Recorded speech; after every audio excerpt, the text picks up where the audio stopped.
mantle-ish parts of the Earth, and then at 12.5 minutes, and this is, by the way, a simulation. So this is a theory, and we've simulated this to kind of give you the, to get this picture and see how it would work in this simulation. So I should say the caption here, 4 frames at intervals of 4.2 minutes of a computer simulation of the impact that ejected the moon. In the upper left panel, the arrow indicates the initial velocity of the impacting protoplanet.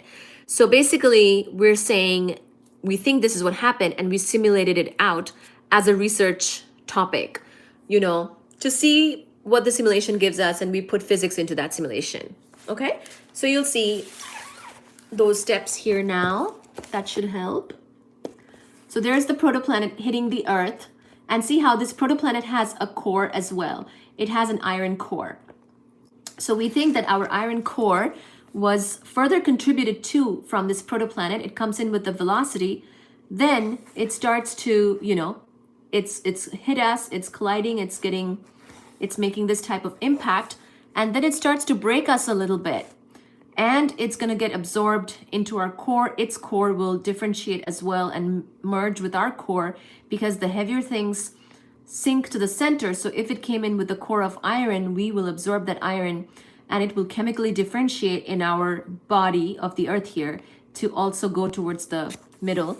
And then, because of all this collision and breaking, this part, which is closer, which is part of the mantle and the surface of the Earth, gets ejected out and becomes the moon. So that's why. Now, why did we need this type of theory and simulation? Because the moon does not have an iron core, and we do.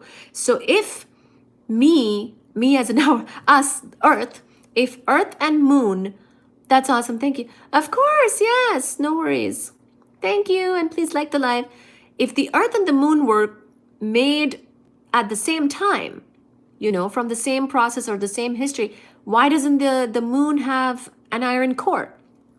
So these are the reasonings. We have an iron core, a substantial metallic core. The moon does not.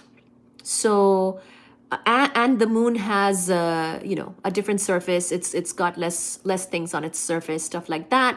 Now, that is fine because we have volcanoes, the moon does not. So it's okay.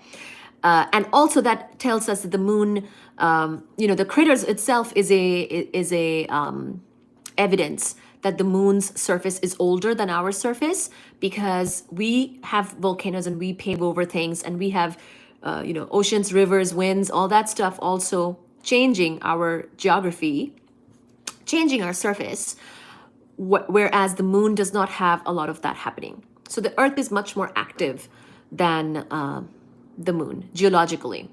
And geology majors will tell you more about the Earth, but Earth is a very living, breathing, active site in the solar system still, as you know, of course.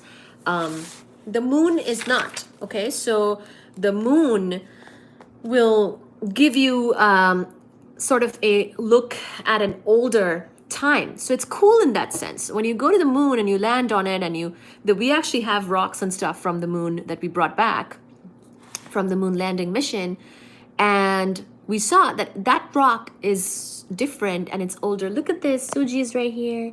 Hi, Suji.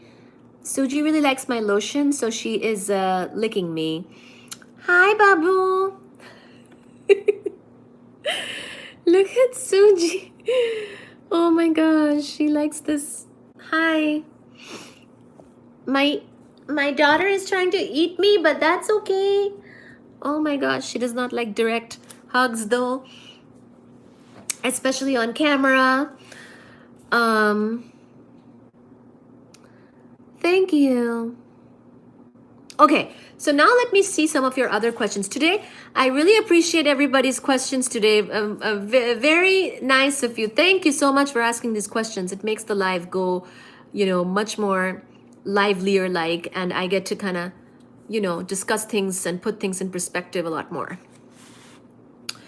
Is it possible to cross wormholes to reach another star system? So I'll still get to you with that. Combat sport. Hi,